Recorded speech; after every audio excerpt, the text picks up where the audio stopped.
my name is Jeff Pagano, and welcome to Harping on Rugby, where with the help of some fellow fans, I get the chance to harp on what's going on with Leinster, Ireland, and the wider rugby world. First up, joining me this week is someone earning his 15th Harping cap. Welcome back to Mr. Jay Long. Hey, Jeff. Hey, Hugo. Hey, folks. Great to be back. Good to have you. And to complete our panel this week, I've invited someone making his third appearance with us. Great to have you on again, Mr. Hugo Gordon. Thanks, Jeff, for having me back on. No problem. It's great to have you both. And so this brings us to our final thoughts, starting with Jay. Yeah, I'll start with the negatives just to launch Hugo into his glowing reprise. Yeah, well, I suppose that the first half shows that I think we still have a very, very high standard in our wheelhouse, right? But I think I'm not sure which I don't like the idea of worse, thinking of all the problems of last week, which I would put down to kind of two brackets, would be kind of intensity and attitude, I think was off last week, and the silly penalty. So if we're thinking about intensity and attitude, you can see the first half we fixed that, I think, but that fell off. So that's a worry. And then the other problem was the silly penalties, which we couldn't seem to have fixed at all, which I would have thought would have been the low-hanging fruit. So I don't know what worries me more about there, and I think that remains to be seen over the course of the next couple of games. Now, I maybe chalk off the Fiji game coming up because there's going to be a lot of rotation, I think. But certainly, all eyes on that Australia game to right some wrongs in that department. Yeah, we really, really struggled to get a gain line in our open play attack, especially when the bench came on. So it really is starting to show a bit of callousness in that next level down of guys on the bench in terms of grunt. Now, there's some caveats there. Obviously, Baird bowing out so early was a problem, much like the week before when Tom O'Toole came off. And we have Ollie Jaeger, etc., who should have been here probably and isn't. But long story short, for a tier one top five nation, a couple of names, we're still in that kind of situation where a couple of names crossed off and we're in dire straits on the bench for really, really top end power. And as I mentioned, we kind of lost some resiliency. I kind of want to see us be a bit more steely again, and be that kind of unshakable kind of side. But I suppose on the positives, the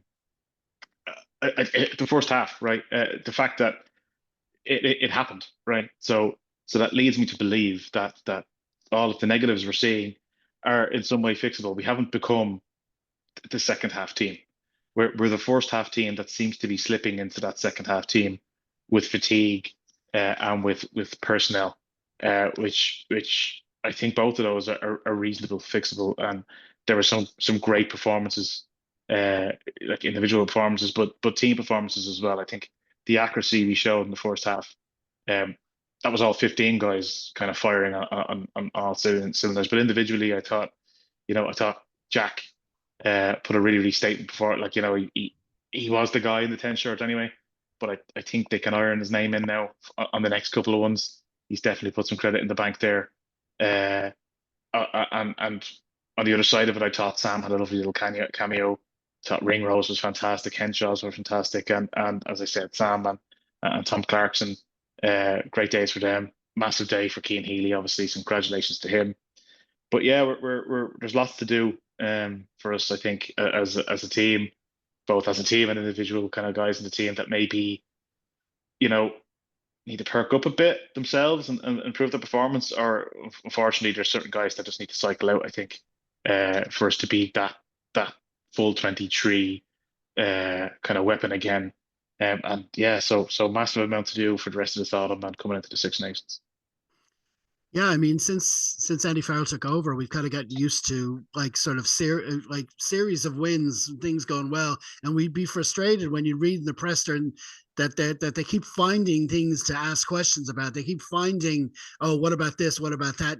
But now for the past couple of weeks, we're kind of creating questions, and the questions are there to be seen. And playing Fiji next week, we're going to have to rotate. There's going to be a different side, so those questions are still going to linger beyond that game, whatever happens.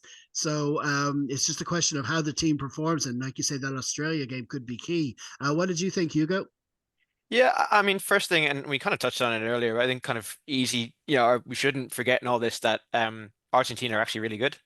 They're not they're I mean, I was very disappointed by them at the World Cup last year. They look transformed. And we're the only side in the top four they haven't beaten this year. Admittedly, we didn't have to travel down to Argentina, which probably helps. But they are a genuinely very good side, and Felipe Contepomi is building something pretty impressive down there. So it's important to remember that we were up against a very good team, and as Jay said, we did win, which is it is important. Um, but I don't think they had their best day. They had a slow start. The first 20 minutes they were not great. And we made them pay for it.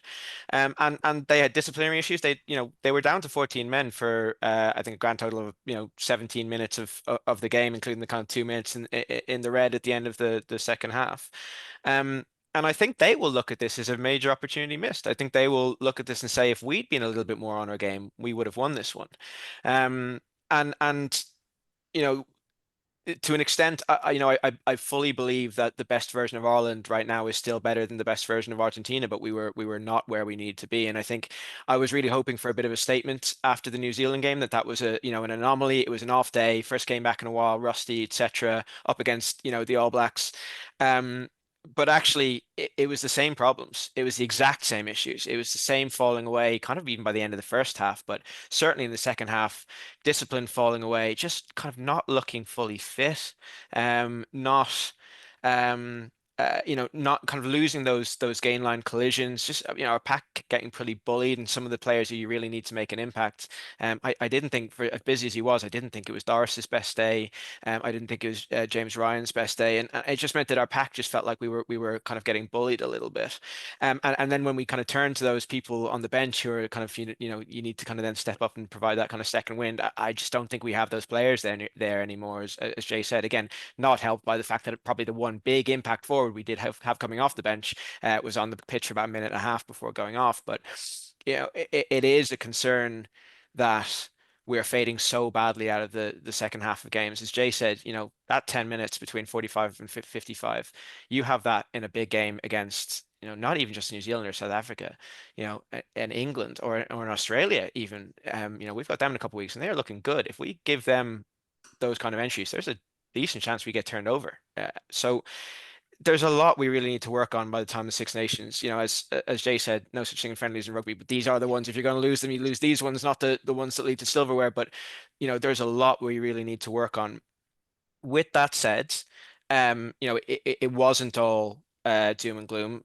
Defense really good again, or at least it was really good when we weren't giving away penalties. That's in the last 2 weeks we've gone up against New Zealand and Argentina, two teams who are probably among the best in the world at just killing you from nowhere, scoring tries out of nothing. They are really, really hard to keep out, and we've conceded a grand total of 2 tries.